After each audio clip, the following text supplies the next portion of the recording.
결혼 얘기만 나오면 입을 꾹 다물어 버리게 됩니다. 멀쩡했던 사람 하나를 말 한마디로 조져버린 저희 악마 같은 시댁 이야기를 좀 들어봐 주세요. 저희 부모님은 두 분 다 공무원이십니다.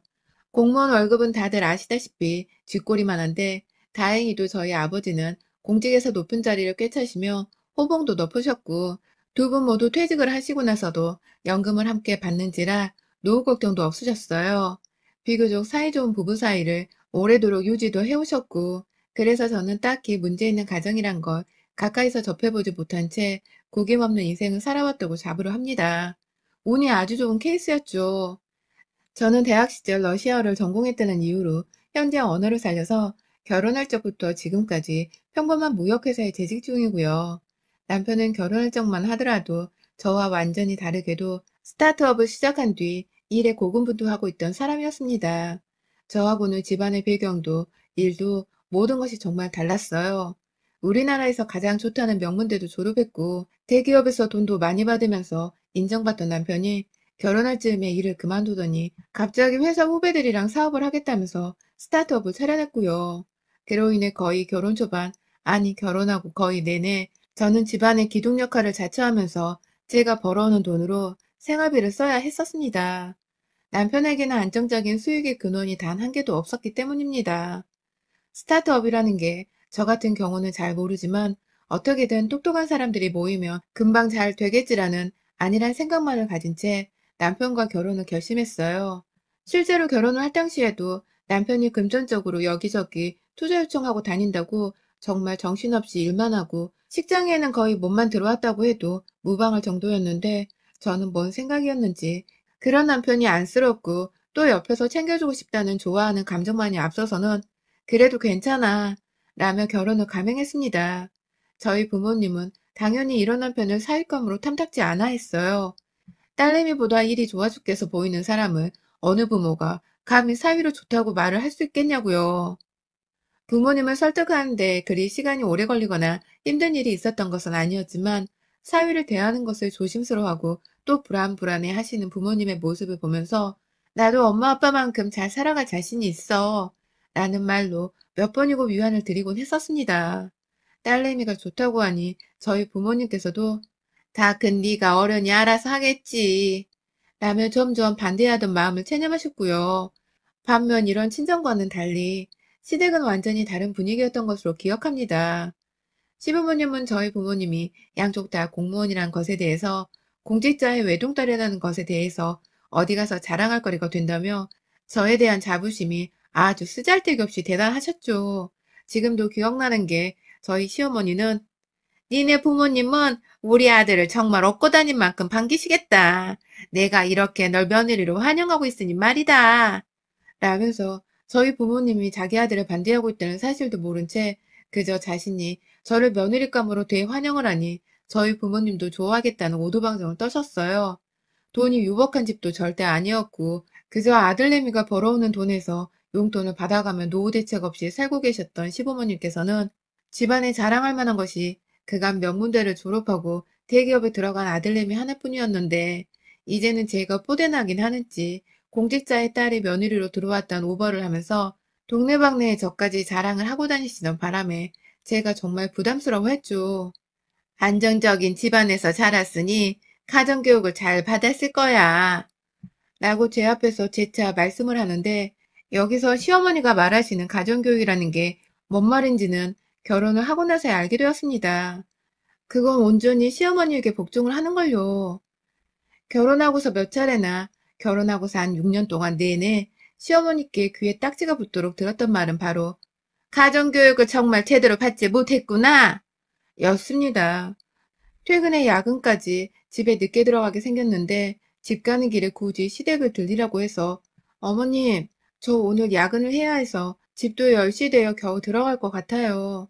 내일 야근 없을 때 찾아뵈면 안 될까요? 라고 말씀을 드리자 너 가정교육을 제대로 받지 못했구나.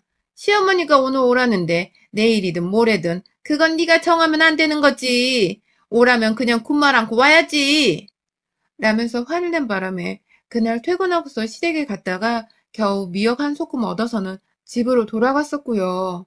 공휴일에 모처럼 소중한 늦잠을 자다가 꼭두 새벽부터 걸려오는 전화를 못 받기라도 하면 몇 통의 욕을 섞은 문자가 와 있기도 했습니다. 집에서 어떻게 가르침을 받아서는 시모 전화를 감히 안 받냐? 면서 저희 엄마 욕도 써있고 제 욕도 써있고 참 별나고 못된 시어머니였어요. 주말에 남편은 남편대로 저는 저대로 각자 일하고 집안일 하느라 바빠 죽겠는데 갑자기 집으로 또 오라길래 못 간다고 말씀을 드리자 그놈의 가정교육을 또 운운하시면서 벌써 나랑 네 남편 사이를 갈려놓으려 하는 거니? 가정교육을 도대체 어떻게 받은 거야? 라면서 저희 부모님의 가르침을 욕보이기까지 하셨죠. 저야말로 며느리를 지 종으로 아는 건지 바빠 죽겠는데도 밤이건 낮이건 수시로 불러대는 시어머니 같은 사람한테 존칭을 쓰기도 싫지만 최대한 어른을 향한 예의를 갖춰 기분을 맞춰드리고 있는 건데 슬슬 짜증이 일어나기 시작했죠. 화도 나서 남편이랑도 신혼 초반에 시어머니 문제로 많이 다퉜었고요. 서러웠던 건 그럴 때마다 남편이 자기 엄마도 젊은 적에 시집살이를 많이 당해서 본 게 그런 것밖에 없어 며느리를 잘 대하지 못하는 것 같다며 지 엄마 편을 들었다는 겁니다. 자기 엄마도 젊은 적에 돈 없이 고생을 많이 하고 사셨으니까 무조건 늙은이 이해를 좀 해달라고 하면서 나 일도 바빠 죽겠는데 집안일까지 신경 쓰고 싶지 않아 라고 했어요. 저로서는 가슴이 사무치게 서럽고 힘들고 누구 하나 마음 기댈 곳이 없다는 생각에 남편이 믿기도 했지만 결국 제가 참았습니다. 참지 않으면 이혼 말고는 더 이상 방법이 없었는데 그쯤 저는 임신을 한 상태였고 결국 첫 아이를 낳고서도 아이를 생각하며 참자, 참아야 해 라고 주문을 외우던 것이 둘째 아이까지 낳고 나서는 저희 시어머니를 향해서 체념을 하게 되더라고요. 내가 불만을 가지면 내 마음만 괴롭고 멍이 든다는 생각으로 어떻게든 별나게 지랄을 떠시는 시어머니의 말들을 다 무시를 하려고 했습니다. 가끔 시아버지한테 이쁨을 받으면 어떻게든 고부관계도 점차 나아지지 않을까 싶어서 시아버지께 잘 보이려는 노력도 참 많이 했는데 우리 시아버지는 절대로 집안일에 간섭도 하지 않고 나몰라라 뒷짐지는 태도를 아주 젊은 적부터 가지고 계셨던 분인지라 제가 감히 바꿀 수가 없었어요. 이렇게 저의 결혼 생활은 거의 시어머니와의 전쟁 속에서 홀로 버티며 살아갔던 시절이라고 말해도 이상할 것이 전혀 없었습니다. 점점 시간이 흘러갈수록 남편의 저를 향한 무딤은 익숙해져 갔고 그럼에도 저는 제 아이들의 아빠란 이유로 저 혼자만의 굳건한 사랑을 지켜가면서 결혼 생활을 버텨가고 있었는데요. 그 결혼 6년차 되던 작년 말에 집안에 웬일로 경사가 다 생겼습니다. 재작년부터 조금씩 입질이 올라오더니 남편이 투자를 제법 여러 곳에서 많이 받게 되며 사업의 규모가 확장되기 시작했고 저야 스타트업에 대해서 잘 모르니 어떻게 설명을 해드려야 할지 모르겠지만 남편이 거의 수십억 원에 가까운 돈을 얻게 되었어요. 땡전 한 푼 없던 그간 내내 제 월급으로 생활을 해오다 재작년에 조금씩 월 100만 원 정도는 보탬이 되더니 급기야 졸지에 수십억의 자산으로 불어난 겁니다.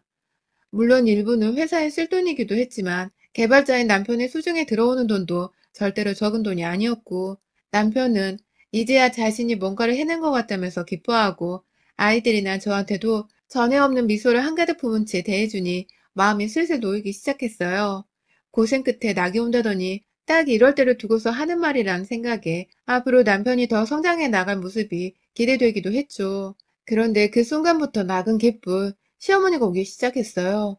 고생 끝에 낙이 아니라 고생 끝에 시어머니인 꼴이었습니다.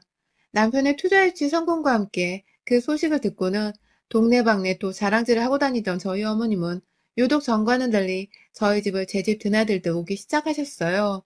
전에는 전화를 해서 자기 집으로 오라 마라 하던 분께서 남편이 돈을 벌었다는 소식과 함께 뜬금없이 저희 집을 들락날락 하시며 급기야 저를 집안에 좀생하고 있는 도둑년 취급을 하기 시작하셨습니다. 제가 남편과 애 둘을 낳고 살고 있는 와이프이고 지금까지 그 오랜 세월 동안 집안의 가장 역할을 자처하며 내 월급 몽땅 쏟아부어 가정을 책임지고 있었는데 그런 저한테 제가 조그마한 10,000원짜리 귀걸이 하나라도 차고 퇴근을 하면 제 허락도 없이 이미 집안에 들어와서는 넌 내 아들 돈이 귀한 줄 모르냐?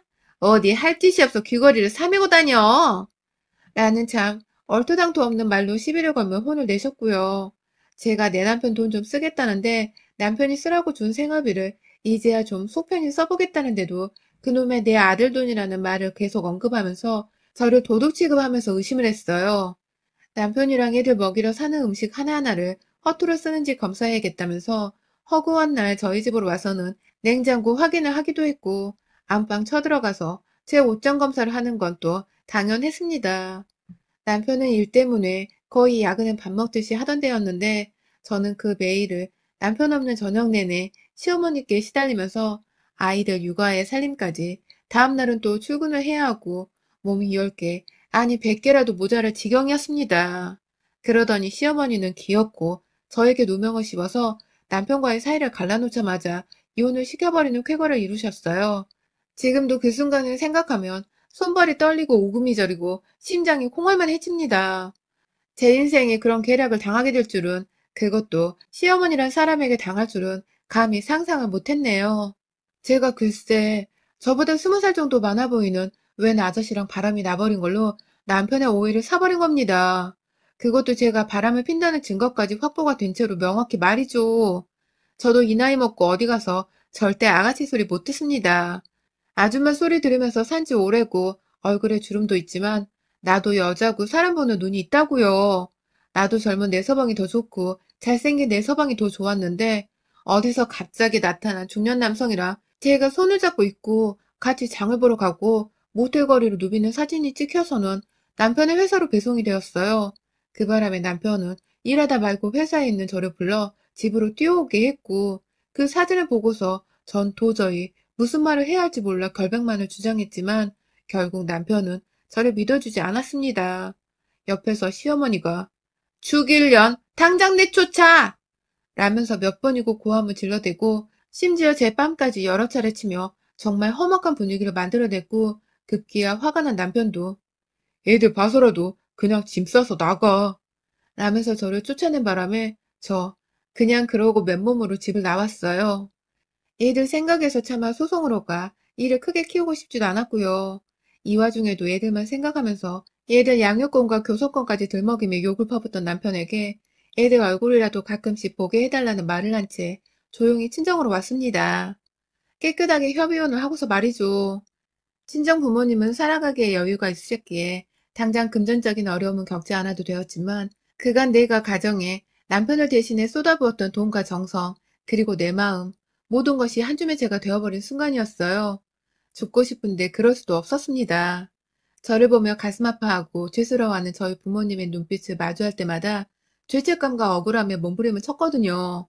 그 사진 속 저는 분명 저 혼자 마트를 가고 있었는데 제 옆에 아주 교묘하게 저의 상간남이라고 주장이 되는 사람이 함께 들어가 있는 듯 옆에 찍혀 있었고 얼핏 되돌아 기억하기로는 또 다른 날 그 남자가 다시 나타나서 제게 짐을 들어달라고 했었어요. 저야 당연히 그 사람이 같은 사람인 줄은 전혀 눈치채지 못한 상태였고 단지 도움을 청하길래 도와드린 것뿐인데 갑자기 제 손을 붙잡더라고요. 고마운 인사를 하고 싶다고 했던 걸로 기억하고 저는 그 손을 당장 뿌리치려다가 혹여나 이 사람이 내가 손을 잡았다는 걸 불결하게 생각해서 떼버렸다고 오해를 하실까 싶어 예의를 갖춘다고 딴에는 몇 초 정도 그냥 멋쩍어 하며 손인사를 같이 하고 곧장 헤어졌습니다. 모텔 거리에서 찍힌 사진은 도저히 제가 그런 곳을 간 적도 없고 심지어 어딘지 알지도 못하는데 왜 내가 여기서 엉뚱하게 찍혀 있는 건가 싶어서 미치고 펄쩍 뛸 노릇이었어요. 누가 봐도 저는 그 남자를 보고 활짝 웃고 있고 그 남자는 저를 인자하게 쳐다보고 있고 저는 분명 어색한 웃음을 띈 것인데 그 사진 속에서는 누가 봐도 둘이서 마트 가고 모텔 가며 사랑을 속삭이는 불륜 커플로밖에 보이질 않았죠. 저도 이렇게 미치겠는데 사진을 본 우리 남편은 제 말이 들어갔겠냐고요. 완전히 속아서는 불같이 화를 내면서 나가려고만 하니 제가 싹싹 빌어봤자 제 사과가 전혀 먹히질 않았습니다. 그런데요, 지옥 속에서 이혼을 견디며 억울해하며 그 앞 CCTV를 찾아보고 영상이나 그날의 흔적을 찾겠다고 미친 듯이 혼자 폐인처럼 살며 돈은 벌어야 한다고 영혼 없는 귀신 마냥 출근하던 그 시기에 한 통의 전화가 걸려왔습니다. 제 이름도 알고 있고 제 번호도 정확히 짚은 그 사람은 나 그 사진 속의 남자예요. 스카프 맨 남자. 라고 자신의 신분을 밝혔어요. 스카프. 저와 불륜관계로 의심되던 그 사진 속의 남자가 스카프를 메고 있었거든요. 단번에 알아채고는 당신 뭐야? 당신 뭔데 내 인생을 이렇게 조져놓은 거야? 당신 도대체 누구야? 뭐 하는 사람이야? 라면서 도저히 화를 주체하지 못한 채 미친 듯이 누군지 신분을 밝혀내라고 소리를 질러대자 그 남자는 제 화를 다 이해라도 한다는 듯이 제 말을 끝까지 다 들어주기만 하다가 제가 진정을 하자 겨우 한마디 꺼내더라고요. 당신을 만나야겠어. 라고 말이죠.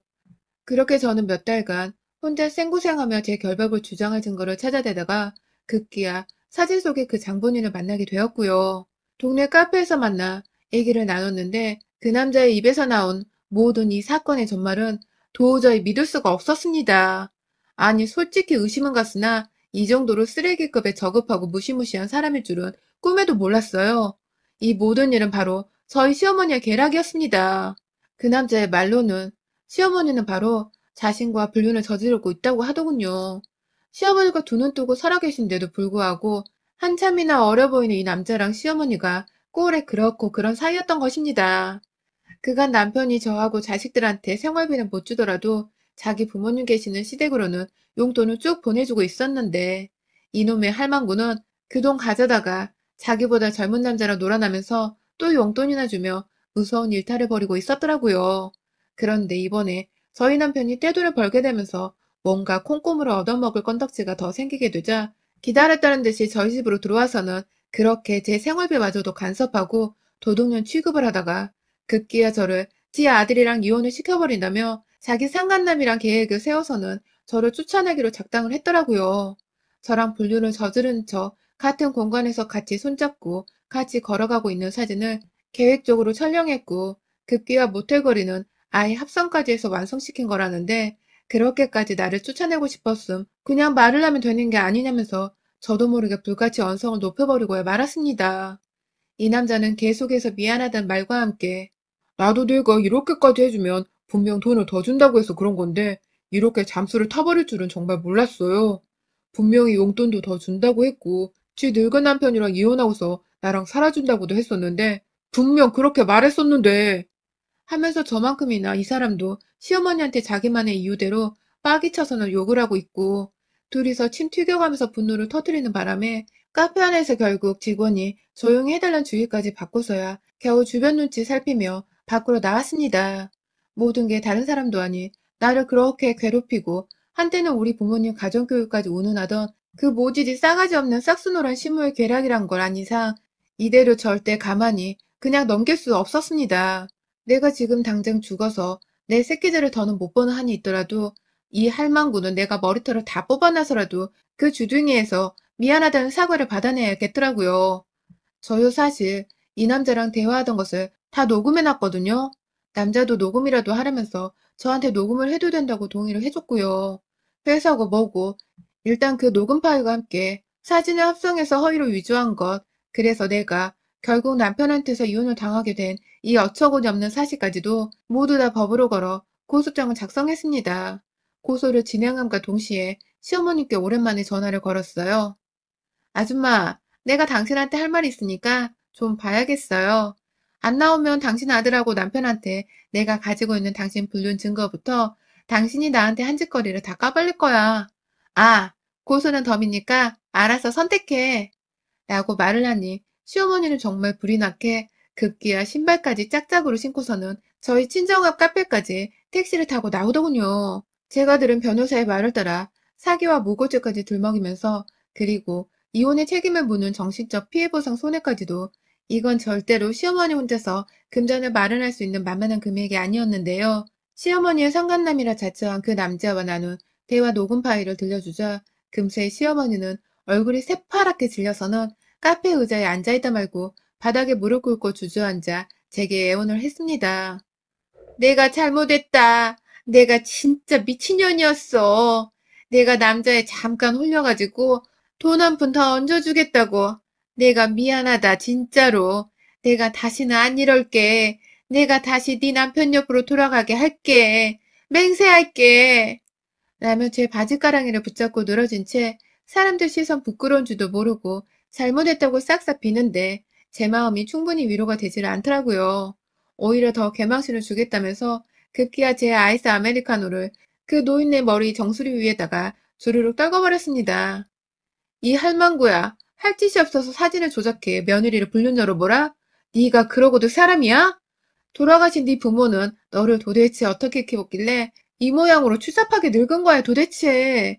여기 있는 사람들한테 물어봐. 며느리한테 죄를 뒤집어 씌워 애들도 못 본 채 이혼하게 만든 네가 사람인지 짐승인지. 라면서 주변에 있는 사람들 동정을 얻겠다며 있는 사실을 그대로 말하며 끝까지 커피잔을 다 떨궈낸 후에야 시어머니 얼굴을 닦아주지도 않은 채 저승사자는 이런 할망구 안 잡아가고 도대체 뭐 하는 거야? 라고 중얼거리며 혼자서 그 카페로 나섰습니다. 나오면서 슬쩍 창가 안을 들여다보니 시어머니는 여전히 그 자리에서 창피한지 무릎을 꿇은 채 얼굴을 숙이고 있었고 그럼에도 주변 사람들은 절대로 어머님을 도와주려 하질 않더라고요. 저는 남편의 회사로 그 녹음 파일이 담긴 USB 하나와 당신의 어머니를 향해 걸어낸 고소장 그리고 내 말을 믿어주지 않고서 이혼을 감행한 채 그간 생활비를 보태줬던 내 노력까지 무시하며 집에서 쫓아난 남편을 향한 정신적 피해 보상을 건 고소장까지 모든 것을 한 봉투에 담아서 시어머니가 남편에게 했던 것처럼 저도 똑같이 보냈습니다. 물론 그와 더불어 네 엄마는 이미 내 앞에서 무릎 꿇고 사죄했는데 너는 나한테 뭐라고 사과를 할 거야? 라는 문자도 보냈고요. 고소장부터 녹음기까지 다 확인을 했는지 남편은 전화가 걸려와서 좀 만나자고 만나서 얘기를 해보자고 하는데 제가 그랬습니다. 너 같은 놈 하나 잘 되는 날을 기다리고 바라면서 군말 없이 자식들 키워내고 생활비 보태냈던 내 과거가 너무 한심해. 너 같은 놈이랑 그래도 이게 사랑이란 믿으며 살았던 내 과거가 너무 비참해. 그냥 이대로 헤어지는 대신 넌 나한테 그에 합당한 대가를 지불해야 하고 난 그 대가만 받고서 니들 가족들한테서 웬만하면 멀리 도망칠 거야. 니들 가족이라면 이젠 나 정말 지긋지긋해. 라는 말만 쏟아붓고서 전화를 끊었어요. 그날 남편은 애들을 데리고 저한테 와서는 애들을 맡겨놓으며 제발 용서를 해달라고 자기 엄마가 제정신이 아니었다며 또 지 엄마 편을 들면서 두둔을 하려고 하는데 그 모습에 더 정내미가 떨어져서는 꺼져 새끼야. 주둥이로 할 수 있는 말은 그 와중에도 지 엄마 편드는 말밖에 없는 새끼. 라며 쫓아냈고요. 지금도 저는 소송을 진행하고 있는데 남편은 저한테 자꾸 용서를 빌며 다시 합치자고 하네요. 이대로 진짜 합치지 않으면 자기가 평생 죄책감에 살아야 한다며 자식들을 어떻게 보겠냐며 울고 불고 급기야 자기가 번 돈은 다 저한테 맡길 테니 마음껏 쓰고 살라고 시어머니는 절대 보지 말고 살라며 조르는데 제가 절대로 다시 합칠 일은 없다며 몇 번 욕설과 함께 선을 그으니 최근 들어서는 어머니 고소를 취하해주는 합의를 해주면 안 되겠냐고 돈 20억을 준다네요. 애들한테 들어가는 돈은 당연히 아빠인 자기가 언제든 지불하겠지만 이 20억은 당신을 위해서 온전히 혼자 써도 된다며 그러니 제발 시어머니 고소를 취해달라고 울고 불고 애원을 하는데 그 제안은 한번 생각을 해보겠다고 했습니다. 돈 20억이면 그간 제 월급에서 나간 생활비를 충당하고도 어마무시하게 남는 금액이니 아쉬울 것 하나 없는 제안이었거든요. 지난 몇 달간 이혼하고서 폐인처럼 살았던 저를 생각하면 그래서 살도 빠지고 스트레스로 탈모까지 오며 늙어버린 저를 생각하면 지금이라도 또 시모한테 달려가 커피 아니라 구정물이라도 퍼다 흘려주고 싶은데요. 돈 20억에 커버치고서 봐줄까 생각 중인 지금 생각보다 기분이 홀가분하네요. 역시 돈이 최고인가 싶어 제가 속물인 것도 같지만 그보다도 그 시어머니의 상간남이 시어머니한테 홍군형을 내주겠다며 시아버지한테 접근해서 그 모든 사실과 자신의 불륜까지 알린 바람에 지금 집안이 발칵 뒤집혀졌다고 하니 나 없이도 시모는 지금 충분히 제정신이 아니겠구나 싶은 마음에 전 호련히 돈만 받고 떠나려 합니다. 그놈의 집구석 진짜 이젠 안녕이네요. 여러분의 생각은 댓글로 남겨주세요. 오늘도 시청해주셔서 정말 감사합니다.